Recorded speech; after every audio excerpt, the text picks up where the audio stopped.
বর্ধমান আসানসোল থেকে শুরু করে দুর্গাপুর কলকাতা থেকে শুরু করে সব ভাবছেন ভেঙে উড়িয়ে দেবেন।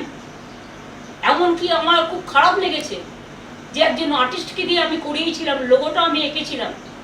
আপনাদের আমার উপর রাগ থাকতেই পারে, যেটা দেখে আমাদের ছোট ছোট ভাই বোনেরা স্পোর্টস লাভাররা গিয়ে সেলফি তুলত এবং ফিফা যে আন্ডার-17 খেলা করেছিল সল্টলেক স্টেডিয়ামে, তারা সেটাকে অ্যাপ্রিসিয়েট করে গিয়েছিল। সেটাকে ভেঙে উড়িয়ে দিয়েছেন নিজেদের নামে স্ট্যাচু করবেন বলে। নিজেদের নামে সারা কলকাতা স্ট্যাচু করে বেড়ায়। আজকে আপনারা করবেন, কাল ক্ষমতায় থাকবেন না, কালকে অন্য যারা আসবে একই পথ তারা অনুসরণ করবে। ওই আমরা তো এটা করিনি। আমরা তো লেনিনের মূর্তিতে হাত দিই, আমরা তো স্ট্যালিনের মূর্তিতে হাত দিই, আমরা তো চার্চিলের মূর্তিতে হাত দিই, আমরা তো শ্যামাপ্রসাদ মুখার্জির মূর্তিতে হাত দিইনি, যদিও আমরা জানি যে তারা বিভিন্ন বিরোধী দল বিলংস করে। তার সত্ত্বেও তার কারণ এটা যার যার নিজস্ব আদর্শ, নীতি বা রুচির উপর নির্ভর করে।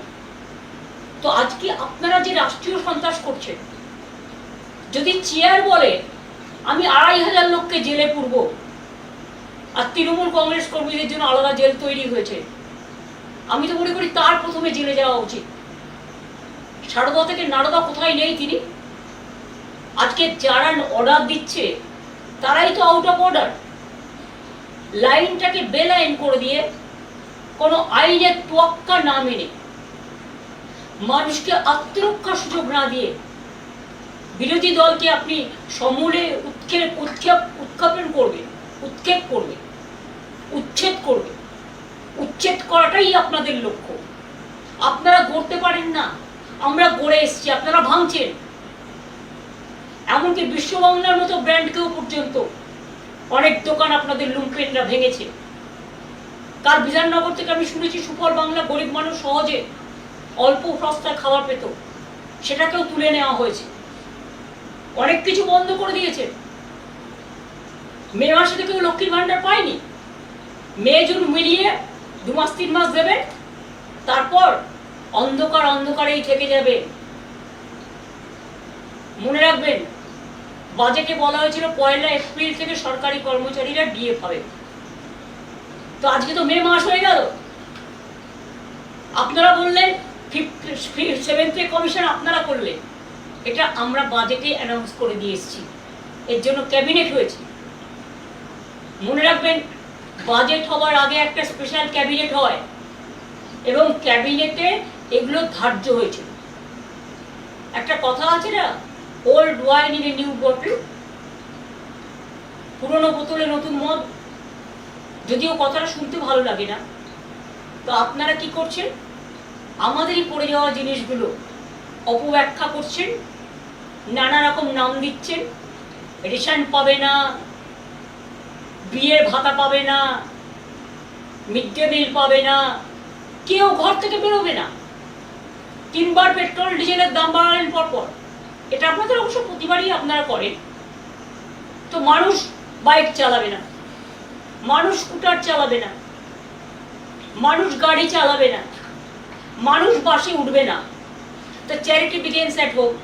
মাননীয় প্রধানমন্ত্রী স্বনিবেদন করে আপনাকে বলছি, বাংলাটাকে জোর করে লুট করলেন তো, তা আপনি কি একটা উত্তর দেবেন বা আপনার পার্টি, যে আপনি যে বিদেশে ঘুরে বেড়াচ্ছেন, কত জ্বালানি খরচ হচ্ছে এবং সেখানে গিয়ে মানুষ কাঁদছে, দেশের অর্থনীতি ঝুঁকছে, আর আপনি চকলেট দিচ্ছেন। চকলেটটা ইটালিকে না দিয়ে, ইটালির প্রধানকে না দিয়ে বাচ্চাদের দিতে পারতেন। বাচ্চারা চকলেট খায়। হ্যাঁ, অবশ্যই এসব জিনিস তো আপনি ভালোবাসেনি, আমরা সবটাই জানি, কিন্তু আমরা কোনোদিনও পার্সোনাল ব্যাপারে যাইনি, তাই পার্সোনাল ব্যাপারে অ্যাটাক করিনি।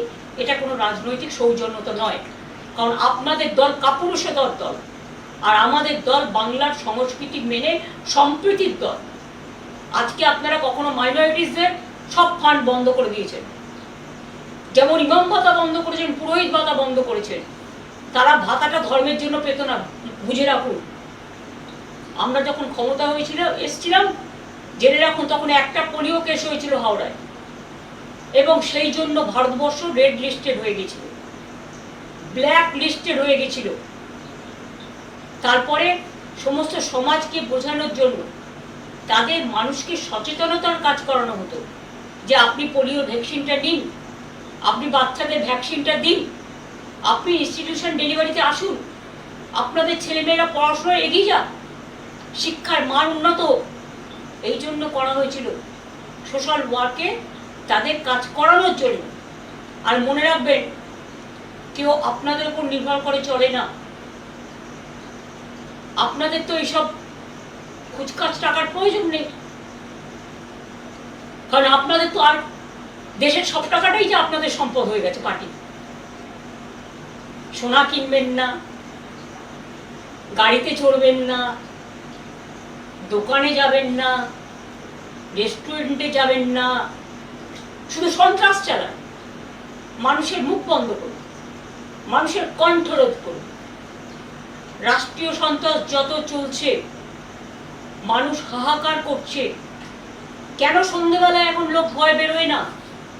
আগে তো কলকাতায় রাত 2টো পর্যন্ত মেয়েরা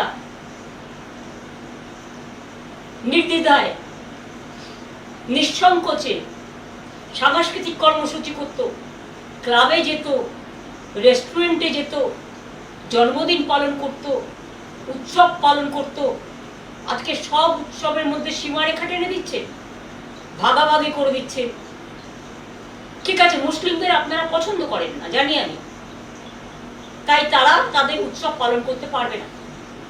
আজান আপনারা চান না, ঠিক আছে, আপনারা একটা কাজ করতে পারেন, ডেসিবেল সাউন্ডটা লিমিট করে দিন, যে 65 ডেসিবেলের বেশি আজানেও হবে না, ভিআইপি গাড়িতেও হবে না, এলআইপি গাড়িতেও হবে না, ডিজেতেও হবে না। সবার জন্য একই রুল। আইনকে বেআইন করবেন। Law cannot be discriminated between one টু অ্যানাদার। মনে রাখবেন, আর্টিকেল 14 যেমন আছে সংবিধানে, আমাদের কোডে, আমাদের লয়ে আর্টিকেল 19 আছে, আর্টিকেল 21 আছে। একবার পড়ে দেখেছেন আইনগুলো কি বলে? আপনার কারো অধিকার কারবার অধিকার আপনার কেউ দেয়নি। দেশ চলে গণতন্ত্র মেনে, সংবিধান মেনে। দেশটাকে এইভাবে দুর্লভলুণ্ঠিত করে, ভুলণ্ঠিত করে, অত্যাচারিত করে, কুৎসিত চেহারা, কদর্য চেহারায় নিজেদের মনগুলোকে এক একটা স্তূপাকার জঞ্জালে পরিণত করেছেন। এখন তো জঞ্জাল থেকেও ভালো জিনিস তৈরি হয়। মনের জঞ্জালটা একবার পরিষ্কার করবেন। তৃণমূল কংগ্রেস কর্মীদের 2,500 অফিস ভেঙেছেন, কাউন্সিলরদেরও অ্যারেস্ট করেছেন। যে সুদীপ পোলে বেহালার বরিশা ক্লাব তার সাথে যুক্ত, এবং পহেলগাঁওতে যখন মারা যায়, শহীদ হয়, বীর শহীদ,